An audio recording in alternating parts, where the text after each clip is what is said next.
welcome and welcome back to my channel.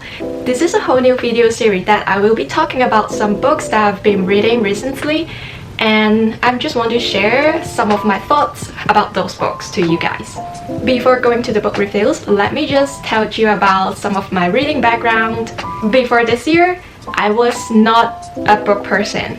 I've been trying to build this habit for so many years, but I just fell on it.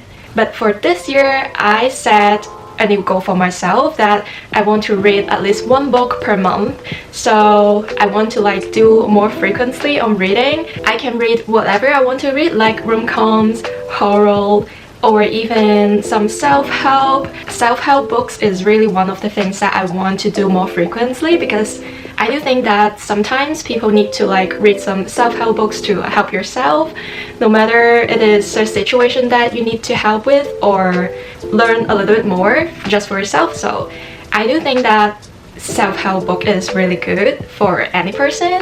And so yeah, this is one of the goals that I want to accomplish this year. That's why I have reading the books more frequently. To be honest with you guys, I do really enjoy reading the books. It's such a cozy way to unwind, just curl up with a good book and boom, there you go, the whole afternoon just enjoying reading. It is really nice. So as you click into this video, you know that I will be talking about some books I have been reading in April. So in last month of April, I actually finished 3 books in total, which is a little wild for me because I used to take forever just to finish one book. So this is really making progress on myself. So yeah, I'm slowly going into it.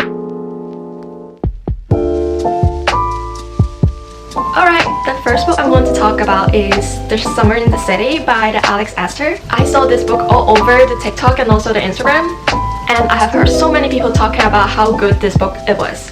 That's why obviously I have to check it out. So this book is talking about a small town screenwriter, Elle, who moves into the New York City and ends up living right next to her old summer fling, which is called Parker. He's also a tech billionaire, and then they end up a fake dating. And of course, you guys know how that goes because it's a rom-com, right? I do think this book is perfect for summer because it's got the rom-com vibes, a New York City background, and it's talking about the swoony and chaotic situation in their love story. So it is really perfect for a summer read. Definitely give me exactly what I want to read. What got me was how they're literally living at the same building on the same floor.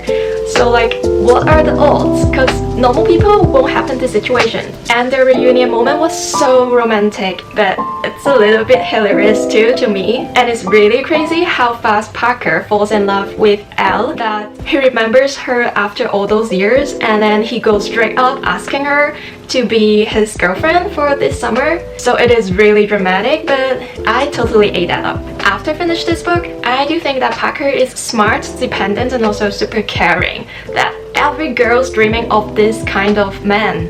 And he always doing those little thoughtful things for Elle.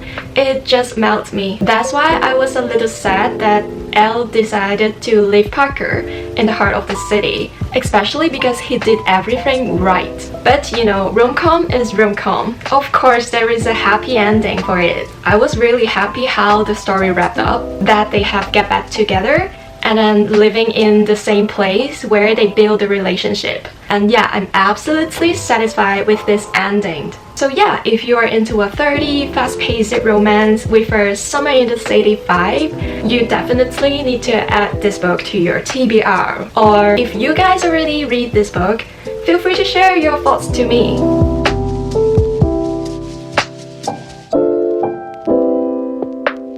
For the second book I completed, it is The Wedding People by Alison Espach. So this book is talking about Phoebe, who checks into this seaside hotel planning to end her life. But instead she gets caught up in a chaos of her wedding weekend. But the bride Lila tries to stop her because she doesn't want anything to mess up for the date of her wedding that she have been planning for so long. Honestly, the title grabs me first. It sounds like a funny wedding story, but I also want something a little bit different from my usual read. This book starts with Phoebe's suicide plan, which is very unusual as an opening. But it is really the reason that I found is fascinating about this story. To me, it is really a page turner from the beginning. The setting is kind of hazy and surreal, like you are never quite grounded, which makes the whole reading experience so much different and unique. I love how it plays with the identity, grief, and also the transformation without too heavy or pretentious. It's the kind of book where you finish a chapter and you just need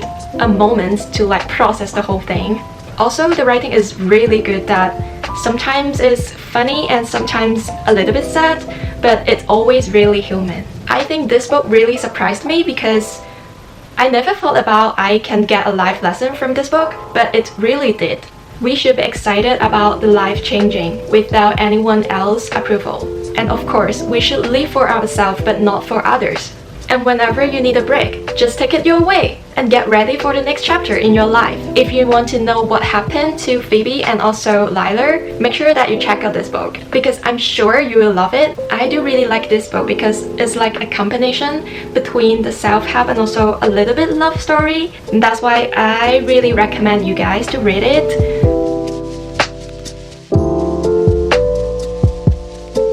And moving to the third book that I completed in last month, which is ta-da! The Influencer. Honestly, the title of Influencer just got my attention right away. I immediately thought about all those secrets behind the influencer world, and I'm super curious to dive into and know what's it about. So not sure if you guys read or heard this book before. So this book is talking about a lifestyle influencer named Mother May I and her 5 daughters who all grew up totally in a public eye. And then things get wild that May's husband is found dead and the mansion burns down, and suddenly all the 5 daughters become the suspects. The writing style of this book is a little bit different because this book is told through their point of view plus the voices of their online followers, which is really cool. This book gives me a feeling of watching the Pretty Little Liars, that TV drama, which I was obsessed with. So I'm definitely hooked on the drama and the misery. I was super curious how Anna would weave the influencer culture into the adult novel. And I was ready for some juicy family drama, which is exactly what I got it from this book. At first, I gotta admit it, I do think the beginning is a little bit slow. There's a lot of focus on the family dynamics. And honestly, sometimes it feels like too many side stories or the parties involved. I even got lost in few of times, but honestly, the ending totally surprised me in a good way. And I do really like the stories with that twist. If you like family misery with a social media twist, you have to check out this book. I'm sure you will like it. So yeah, those are the 3 books I have read recently, and I do love all of those books because each one gives me different feeling on it. If you have read any of this or you've got some good book recs for me, feel free to comment down below. I'm always up for adding to my TBR. I hope you guys enjoyed this video, and yeah, I will see you guys next time.